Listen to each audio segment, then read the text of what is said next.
കോൺഗ്രസ് സംസ്ഥാന അധ്യക്ഷൻ രാഹുൽ മാങ്കൂട്ടത്തിന്റെ അറസ്റ്റിൽ പ്രതിഷേധിച്ച് ഇന്നും പ്രവർത്തകർ പ്രതിഷേധം നടത്തുന്നുണ്ട്. കൊച്ചിയിലും പാലക്കാട്ടുമാണ് പ്രതിഷേധം. ഇപ്പോൾ കൊച്ചി കമ്മീഷണർ ഓഫീസിലേക്ക് യൂത്ത് കോൺഗ്രസിന്റെ മാർച്ച് ഉണ്ടായിരുന്നു. അതിൽ ഇപ്പോൾ DCC അധ്യക്ഷൻ മുഹമ്മദ് ഷിയ സംസാരിക്കുകയാണ്.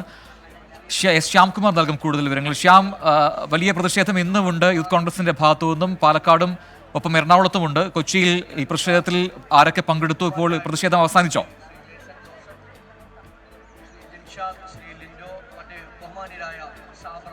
ഏകദേശം 1 കിലോമീറ്റർ ഇപ്പുറത്തെ പ്രതിഷേധമുണ്ട്. DCC പ്രസിഡന്റുണ്ട്, ഹൈബീഡിനുണ്ട്, ആലുവ MLA ഉണ്ട്. അങ്ങനെ കോൺഗ്രസിന്റെ ജനപ്രതിനിധികളുടെയും യൂത്ത് കോൺഗ്രസ് പ്രവർത്തകരുടെ നേതൃത്വത്തിൽ വലിയൊരു പ്രതിഷേധ പ്രകടനമാണ് ഇങ്ങോട്ട് എത്തിയത്. പ്രതിഷേധക്കാർ ആദ്യം ബാരിക്കേഡുകൾക്ക് മുകളിൽ കയറാനും പോലീസിനെ പ്രകോപിപ്പിക്കാനും ഒക്കെ ശ്രമിക്കുന്നുണ്ടായിരുന്നു. തുടർന്ന് നേതാക്കൾ ഇടപെട്ട് അവരെ ശാന്തരാക്കുകയായിരുന്നു. ഇപ്പോൾ പ്രതിഷേധ പ്രകടനത്തിന്റെ ഉദ്ഘാടന യോഗമാണ് നടക്കുന്നത്. അതിന് ആ യോഗമാണ് നടന്നുകൊണ്ടിരിക്കുന്നത്. ഏതായാലും വലിയ രീതിയിലുള്ള ഒരു പ്രതിഷേധം, ആളുകളുടെ എണ്ണം കൊണ്ടും ഒക്കെ വലിയ രീതിയിലുള്ള ഒരു പ്രതിഷേധമാണ് ഉണ്ടായത്. അത് പോലീസ് ബാരിക്കേഡ് റോഡിൽ തടയുകയും ചെയ്തിട്ടുണ്ട്. നിലവിൽ പ്രവർത്തകർ റോഡ് ഉപരോധിച്ചുകൊണ്ട് അവിടെ തുടരുകയാണ്. പ്രജിൻ, ശരി, എസ് ശ്യാംകുമാറാണ് വിവരങ്ങൾ നൽകിക്കൊണ്ടിരിക്കുന്നത്. എബിൻ ജോസ് കൂടി ചെയ്യുന്നുണ്ട്. എബിൻ, പ്രതിഷേധ മാർച്ച് അതിന്റെ ഉദ്ഘാടനമാണ് ഇപ്പോൾ നടന്നുകൊണ്ടിരിക്കുന്നത്. ദൃശ്യങ്ങളത് കാണാം. മുഹമ്മദ് ഷിയ സംസാരിക്കുന്നുണ്ട്.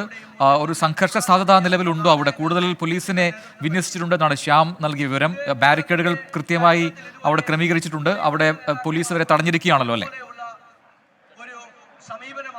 പ്രജിൻ, വലിയ തോതിലുള്ള ഈ മാർച്ചിലുണ്ട്. അതുകൊണ്ട് തന്നെ പോലീസ് എല്ലാ സുരക്ഷാ സംവിധാനങ്ങൾ എത്തിച്ചിട്ടുണ്ട്. ജലവീരങ്കി അടക്കമുള്ള സജ്ജീകരണങ്ങൾ ഒരുക്കിയിട്ടുണ്ട്. നിലവിൽ ഈ മാർച്ച് ശാന്തമായ രീതിയിലാണ് പുരോഗമിക്കുന്നത്. ശരി, ശബ്ദത്തിൽ വ്യക്തത കുറവുണ്ട്. എന്നാലും വലിയ പ്രതിഷേധം നടക്കുന്നു. എന്നാൽ സംഘർഷ സാധ്യത നിലവിലില്ല.